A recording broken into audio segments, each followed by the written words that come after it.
ഇപ്പൊ റമദാനൊക്കെയാണ്. അപ്പൊ എന്റെ ഒരു ഫ്രണ്ട് ഇഫ്താറിനെ വിളിച്ചിട്ടുണ്ട്. നമ്മുടെ നാട്ടിൽ നിന്നുള്ളടത്തനാണ്. അപ്പൊ ഞാനും വിചാരിച്ചു ഇന്ന് ഇഫ്താർ ആണെങ്കിൽ നമ്മള് നോമ്പ് എടുക്കണല്ലോ, എന്നാലും ഇഫ്താർ കഴിക്കുമ്പോ അതിന്റെ ഒരു സുഖം കിട്ടുക. അപ്പൊ ഞാൻ ഇന്ന് ശനിയാഴ്ച മൊത്തം ഫാസ്റ്റിംഗ് ആണ്. ഇവിടെ കാലത്ത് 4:41 തൊട്ട് നോമ്പ് തുടങ്ങും. ഞാൻ എന്റെ ഒരു 10 മണിയായി. അപ്പോൾ കാലത്ത് ഫുഡ് കഴിച്ചില്ല.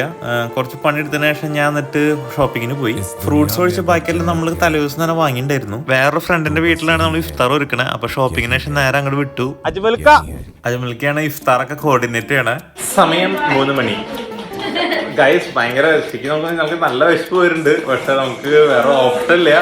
6:49 വരെ 6:49 വരെ പിടിച്ചേക്കണം. ഓക്കെ ഗൈസ്, ഇഫ്താർ വരുന്നതിന് അപ്പൊ നമ്മൾ പ്ലാൻ ചെയ്യുന്നത് ബീഫ് കട്ട്ലറ്റ്, ചിക്കൻ സമൂസ, ഉന്നക്കായ, മുട്ട ബജി, ഉള്ളിവട, ചട്ടിപ്പത്തിരി, മൊഹബത് കാ സർബത്ത്, ഗ്രേപ്സ് മൊയ്ത്തോ, പിന്നെ കുറച്ച് കട്ട് ഫ്രൂട്ട്സ്. ഹനിത്ത് മന്തി കൂടി ഉണ്ടായിരുന്നു, പക്ഷെ നമ്മളത് നാളത്തേക്ക് മാറ്റി. ഈ നോമ്പ് എടുത്തിട്ട് എനിക്ക് ഏറ്റവും കൂടുതൽ ബുദ്ധിമുട്ട് തോന്നിയത് ഉച്ച കഴിഞ്ഞിട്ടാണ്. അപ്പോഴാണ് വിശപ്പ് ശരിക്കും കൂടിയത്. ആ സമയത്ത് നമ്മൾ ഫുഡ് കഴിക്കണേ, അപ്പൊ നമുക്ക് ടേസ്റ്റ് ചെയ്യാൻ പോലും പറ്റില്ല. അപ്പൊ ഭയങ്കര പേഷ്യൻസ് വേണം നമുക്ക്. അജ്മൽക്കൊക്കെ നമുക്ക് നല്ല കോൺഫിഡൻസ് ആണ് തന്നോണ്ടിരുന്നത്. സോ നമുക്ക് ഇനി ആകെ ഉള്ളത് 20 മിനിറ്റ് ആണ്. പക്ഷെ 20 മിനിറ്റിന് മുമ്പ് തന്നെ ഇവിടെ എല്ലാം റെഡി ആക്കി വെച്ചേക്കാണ്. അപ്പൊ ഗൈസ് നമ്മുടെ ഇഫ്താർ വിരുന്ന് റെഡിയാണ്. എല്ലാം ഉണ്ട്. കണ്ടിട്ട് കൊതിയാവാണ്. ഒരു 2-3 മിനിറ്റ് കൂടി കഴിഞ്ഞാൽ നമുക്ക് കഴിക്കാൻ തുടങ്ങാൻ പറ്റുള്ളൂ. അങ്ങനെ നോമ്പ് തീർത്തിരിക്കുകയാണ്. കഴിയാൻ പോണ് നമ്മൾ വെച്ചിട്ട്. ഇതിലൊന്നും കുരുണ്ടില്ല.